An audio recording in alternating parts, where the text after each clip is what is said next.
केवली कलिकुट नंदन स्वामी श्री चिंतामणि पार्थना भगवान की जय। आज हम चलते हैं एक उस दिशा की ओर जहाँ हम सभी के मन को एक शांति, सुख और आगे बढ़ने का नया तरीका मिले। अब आप सोच रहे होंगे कि शांति, सुख और आगे बढ़ने का नया तरीका ये कैसे प्राप्त होगा, और मैंने ऐसा क्यों कहा, क्योंकि आज हम सभी देखते हैं पंचम काल चल रहा है और उस पंचम काल में दुखमा काल है। और दुखमा काल होते हुए भी हम यदि सुख, शांति और समृद्धि इन तीनों को अपने पास पाते हैं तो वह अपने आप में एक अभूतपूर्व बात हो। हमारे जीवन में क्या कमियां हैं वह हम स्वयं ही जानते हैं, परंतु स्वयं उसका निवारण नहीं कर पाते। कारण कारण आपके मन का आपके इंद्रियों पर हावी है। आपका मन जब तक आपकी इंद्रियों पर हावी है तब तक आप अपने आप को सुखी नहीं रख सकते, अपने आप को समृद्धि में नहीं पा सकते। हमने सुना है कि मन हजारों ओर घूमता है, कभी इधर चला जाता है, कभी उधर चला जाता है। तो मन ऐसे ही हमारी गति मन की है, और उस मन को लेकर हमें अपने जीवन के अंतिम क्षण तक जाना है, क्योंकि मन के बिना हम जीवन नहीं जी पाएंगे। तो उस मन को लेकर हम जाना है, तो अपनी इंद्रियों को कैसे उस मन के साथ बैलेंस बना के चलना है, आज उसको जीने का हम तरीका देखेंगे। व्यक्ति का जन्म 3 बार होता है। कितनी बार होता है? 3 बार।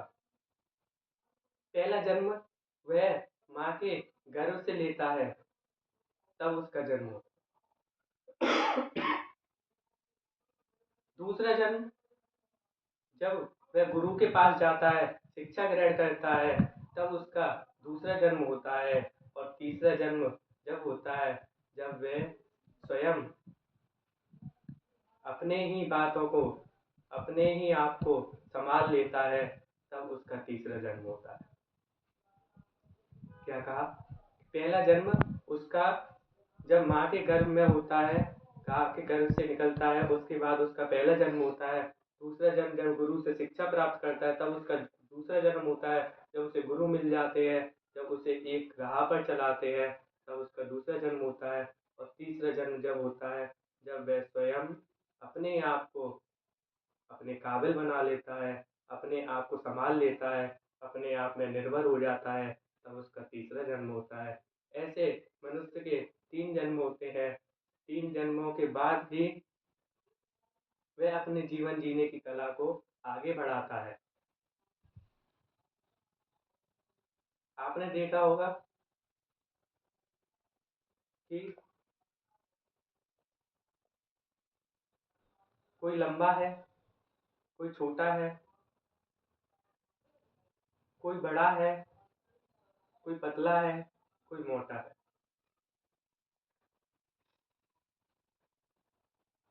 तो लोग हमारे ना लंबे होने को देखते, ना छोटे होने को देखते, ना लोग हमारे आयु को देखते हैं, न लोग हमारे कालेपन को देखते हैं, न लोग हमारे गोरेपन को देखते हैं। तो लोग क्या देखते हैं? हमारा स्वभाव। क्या देखते हैं? स्वभाव। आपकी सूरत कैसी भी हो, परंतु सीरत अच्छी होगी, तभी आप जीवन में तरक्की कर पाएंगे। शरीर आपका सुंदर हो या ना हो, परंतु आपका चरित्र आपको आगे बढ़ाने में, आपकी कामयाबी में आपके साथ होना चाहिए। तभी हम एक नए जीवन की शुरुआत कर सकते हैं, तभी हम सबके दिलों पर राज कर सकते हैं। जीवन जीवन में एक व्यक्ति है, वही आपको सुधार सकता है। आपकी गलतियों को, आपकी बुराइयों को, और आपको सही मार्ग पर ला सकता है। वह व्यक्ति कौन है? ना वह आपकी माँ है, ना वह आपके गुरु हैं, ना वह स्वयं भगवान है जो आपको सुधार सकते हैं। वो तो मात्र एक देश रूप में आपको सुधार सकते हैं, आपको उसकी राह दिखा सकते हैं। लेकिन हकीकत में आपको सुधारने वाले सिर्फ एक ही व्यक्ति है, वो है आप स्वयं। आप स्वयं ही अपने आप को संभाल सकते हैं, आप स्वयं ही अपने आप को सुधार सकते हैं। जब तक आपके मन में अंतर मन में दृढ़ता नहीं है, जब तक आपका आपके इंद्रियों पर कंट्रोल नहीं है, जब तक आपका आपके मन पर कंट्रोल नहीं है, तब तक आप अच्छे इंसान नहीं बन सकते।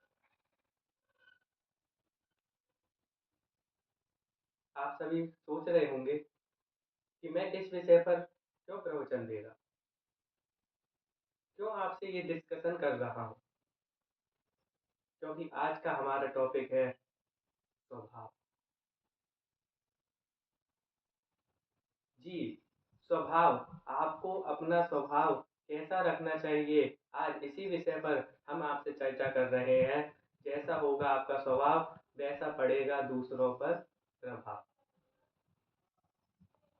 आपका स्वभाव ही दूसरों पर प्रभाव डालता है। आपने देखा होगा, या फिर आप नहीं देख पाए होंगे, क्योंकि आप यदि चल रहे हैं, आप घर के बाहर खाना पीना आदि कार्य कर रहे हैं, ऑफिस जा रहे हैं, आप कहीं बिजनेस की ओर जा रहे हैं, आप कहीं पर भी जा रहे हैं, तो आप कितनी आंखों से देखते हुए जा रहे हैं?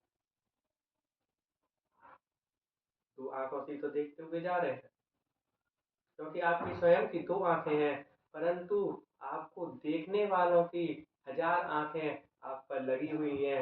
आप कोई भी आदि क्रिया कर रहे हैं, कोई भी क्रिया कर रहे हैं, तो वह 100 लोग आपको देख रहे हैं, 100 आंखें आपको देख रही हैं। तो इसलिए हमें अपने स्वभाव में परिवर्तन लाना होगा, तभी हम दूसरों के अंतस में घुसेंगे, हम दूसरों के प्रेमी बनेंगे,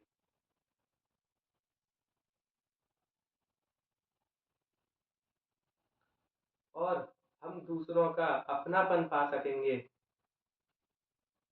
क्योंकि कहते हैं कि गलतियों से जुदा तू भी नहीं, क्या, कि गलतियों से जुदा तू भी नहीं और गलतियों से जुदा मैं भी नहीं। क्या कहा? कि गलतियों से जुदा तू भी नहीं और गलतियों से जुदा मैं भी नहीं। क्यों? क्योंकि तू इंसान है, क्योंकि हम दोनों इंसान हैं। खुदा तू भी नहीं और खुदा मैं भी नहीं, इसलिए गलतियों से जुदा तू भी नहीं और गलतियों से जुदा मैं भी नहीं।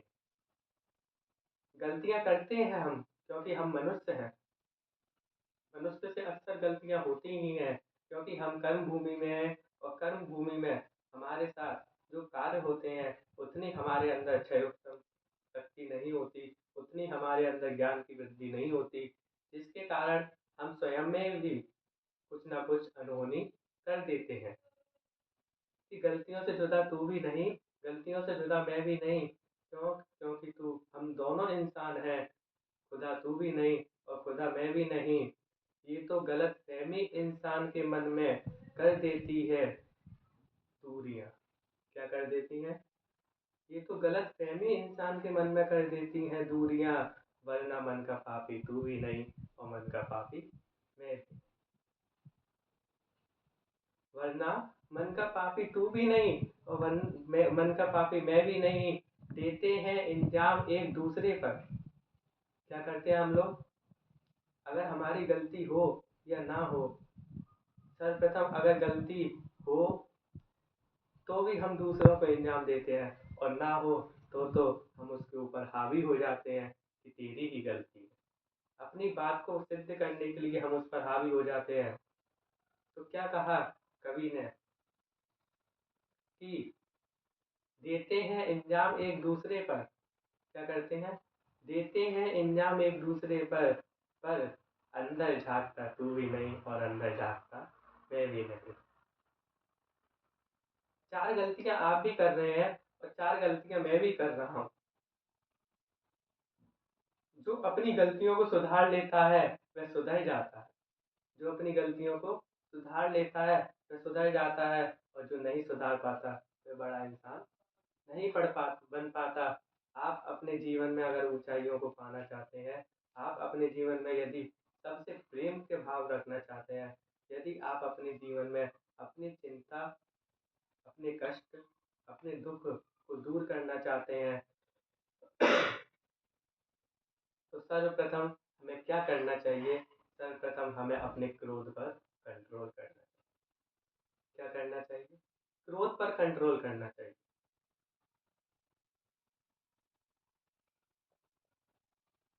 अब क्रोध हमारे स्वभाव को कैसे बदल सकता है?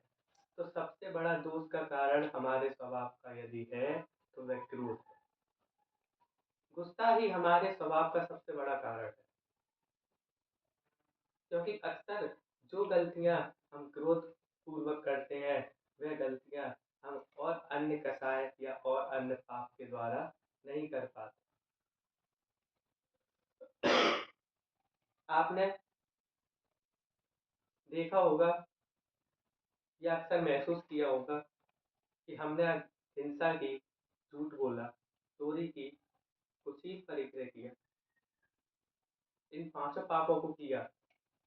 तो इन पांचों पापों को करने से पहले हमारी आत्मा अंतस में एक संकेत देती है कि ये क्या कर रहा है, थोड़ा रुक, विचार कर।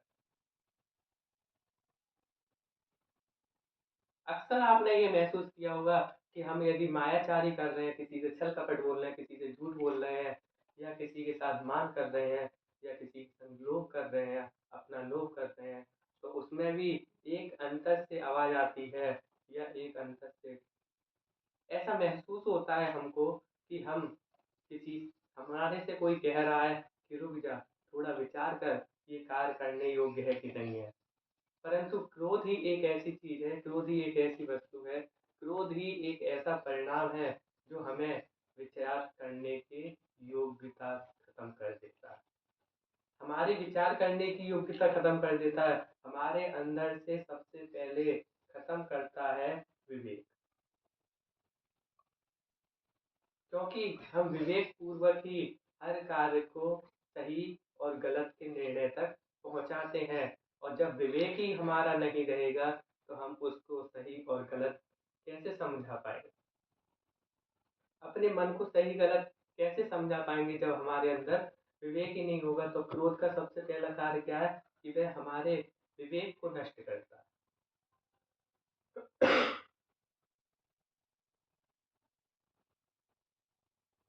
आपको एक स्वभाव के ऊपर बहुत ही अच्छी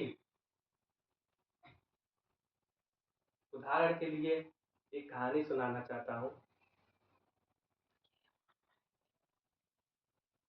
एक टीचर स्कूल में बच्चों को पढ़ा रहे, मैथ का सब्जेक्ट चल रहा था, और वह टीचर क्लास में बोर्ड पर लिख रहे थे मैथ के सूत्र, और बच्चे वहां पढ़ रहे थे। तभी एक बच्चे की रोते हुए आवाज आती है कि सर सर। सर पूछते हैं क्या हुआ? वह बोलता है कि सर, रोते हुए बोलता है, तो सर भी चिंतित हो जाते हैं और पूछते हैं कि क्या हुआ बेटा? तो वह बोलता है सर, मेरी सोने की अंगूठी खो गई। सर चौंकते हैं कि ये छोटा सा बच्चा और सोने की अंगूठी कैसे खो जाती है? क्यों, सोने की अंगूठी कैसे लेकर आया है यहाँ पर? सर्वप्रथम सर उससे पूछते हैं, उसके शिक्षक उससे पूछते हैं कि बेटा, तू यहाँ पर सोने की अंगूठी क्यों लेकर आया? क्या तू झूठ बोल रहा? तो वो बच्चा कहता है, नहीं सर, मैं झूठ नहीं बोल रहा, मेरी सोने की अंगूठी ही खोई है और वह मिल नहीं रही है। सर पूछते हैं, तेरी सोने की अंगूठी खोई, पर कैसे, और तू लेकर क्यों आया? सर, आज मेरे आज मेरा जन्मदिन था, और जन्मदिन होने के कारण मेरी माता ने मुझे सोने की अंगूठी दी और उन्होंने कहा कि आज इसे पहन ले और शाम को मुझे वापस ला के दे देना। और सर, मेरे हाथों में वो चुभ रही थी लिखते समय, इसलिए मैंने उसे उतार कर साइड में रख दी। और जैसे ही साइड में रखकर मैं अपना पेन निकाल रहा था, तो उतने में वह अंगूठी गायब हो गई। अब मैं ढूंढ रहा हूँ, लेकिन वो मिल नहीं रही। सर, प्लीज कुछ कीजिए। उसके शिक्षक ने विचार किया कि कमरे में कोई तो आया नहीं। यदि कमरे में कोई आया नहीं है और कमरे से कोई बाहर भी नहीं गया, तो अंगूठी किसने चुराई होगी? जरूर बच्चों ने ही चुराई होगी। परंतु बच्चों के सामने ऐसा बोलना, ये भी एक विचारणीय कार्य था। सर ने एक तरकीब अपनाई। उन्होंने क्या किया, उन्होंने उस कमरे के दरवाजे बंद कर दिए और सारी खिड़कियों को बंद कर दिया कि कोई भी बाहर नहीं जाए। और सभी बच्चों से कहा कि आप सभी की मैं तलाशी लूंगा, और जिसके पास अंगूठी निकलेगी,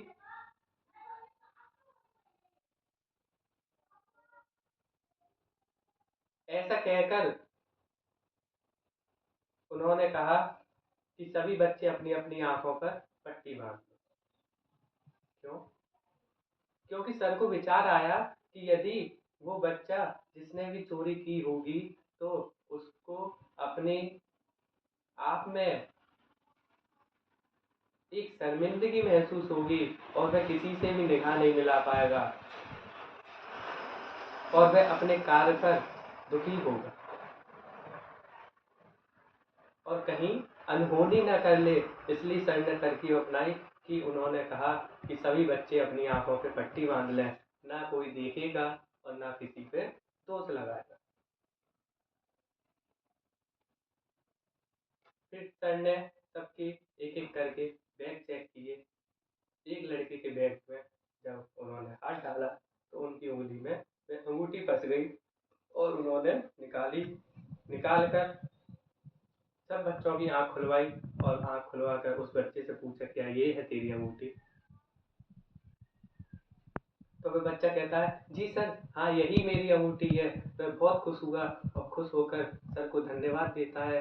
धन्यवाद देकर अपने अंगूठी पहन लेता है। लेकिन उस टीचर ने किसी को कुछ नहीं बताया। जिस बच्चे ने चोरी की थी, वह बच्चा भी डर के मारे कांपने लगा और घबरा गया और घबराते हुए घर पे गया। अगले दिन जब प्रेयर हो रही थी, तो सब बच्चे आगे लगते थे, परंतु आज वह लड़का सबसे पीछे जाकर लगता है। यह सोचता है कि कहीं मुझे सर देख ना लें और प्रेयर में मेरी चोरी का जिक्र ना कर दें। इसी कारण से वह सबसे पीछे लगा, ना सर को देखा, और सर भी आराम से प्रेयर कराकर अपनी क्लास जारी रखी। धीरे धीरे समय बीतता है और वह बच्चा वहां से पढ़कर बाहर चला जाता है और बाहर जाकर एक बहुत अमीर आदमी बन जाता है। कौन? जिसने चोरी की थी। जिसने चोरी की थी वह एक बहुत सम्माननीय प्रतिष्ठित व्यक्ति उस शहर का बन जाता है और बहुत अमीर आदमी हो जाता है। एक दिन उसे उसी स्कूल के एनुअल फंक्शन में उसे बुलाया जाता है और सभी लोगों को वहां पर बुलाया जाता है। उसका सम्मान करने के लिए कि वह एक प्रतिष्ठित व्यक्ति हमारे स्कूल से ही पढ़ा है, इसलिए उसका सम्मान करने के लिए वहां पे बुलाया जाता है। वह आता है और आते ही अपने स्टेज पर बैठता है, और जैसे ही बैठकर अपनी साइड में देखता है, तो वह फिर घबरा जाता है। देखता है कि ये तो वही सर है जिन्होंने मेरी चोरी पकड़ी। पैरों को हिलाने लगता है, सोचता है, विचार करता है कि क्या करना चाहिए। कहीं सर यहाँ पर उस चोरी का जिक्र न कर दें और क्या कहते हैं, मेरी पोल पकड़ी जाएगी। इसलिए मैं एक प्रतिष्ठित व्यक्ति बन गया हूँ और अब मेरे ये पोल पकड़ी गई तो मैं कहीं का नहीं रहूँगा। कुछ समय पश्चात वह सर से कहता है कि सर, मुझे आपसे अकेले में कुछ बात करनी है। सर पूछते हैं कि क्या बात है बेटा, कि तुझे अकेले में मुझसे बात करनी है? बोल, यहीं पर बोल दे। नहीं सर, यहाँ पर नहीं, मैं आपको अकेले में ही जाकर बताना चाहता हूँ। तो वे जाते हैं एक कमरे में, वह कमरा बंद करता है और सर के चरणों में लेट जाता है और सर से कहता है कि सर, आज आपकी ही वजह से मैं इतना बड़ा आदमी बना हूँ। मैं आपका बहुत तहे दिल से धन्यवाद करना चाहता हूँ। और रोने लगता है। रोकर फिर सर से कहता है कि यदि आप उस दिन मुझे चोरी के इंजाम में अगर मुझे फंसाते नहीं, अगर आप मेरा नाम खोल देते, तो मैं वहीं पर ही अपनी मृत्यु को प्राप्त हो जाता। मैं उसके बाद अपने आप को मार डालता, लेकिन आपने मुझे जीवन दान दिया और आपने ही मुझे इस इंजाम से बचाया। सर कहते हैं, ये कैसी बातें कर रहा है? चोरी? कौन सी चोरी? तो वह कहता है, सर आपको याद नहीं कि वही लड़के की सोने की अंगूठी की चोरी? तो सर थोड़ा सा मुस्कुराते हैं और कहते हैं, अरे मुझे तो ये पता ही नहीं था कि तू ही वह लड़का है। मैं सोचने लगता है कि सर कैसी बातें करता है कि इनको पता ही नहीं है कि मैं ही वह लड़का हूँ। फिर वह सर से पूछता है कि सर आप ऐसा क्यों बोल रहे हैं कि आपको पता नहीं है? सर बताते हैं कि जिस समय मैंने तुम लोगों की आंखों की पट्टी बनवाई थी, उसी समय मैंने अपनी आंखों में भी पट्टी बांध ली थी। इसीलिए क्योंकि मैं उस लड़के को देखूंगा तो मैं उसके ऊपर उस शक की निगाहों से देखूंगा और मैं ऐसा कार्य नहीं करना चाहता था। इसलिए मैंने अपनी आंखों में पट्टी बांधी। वह लड़का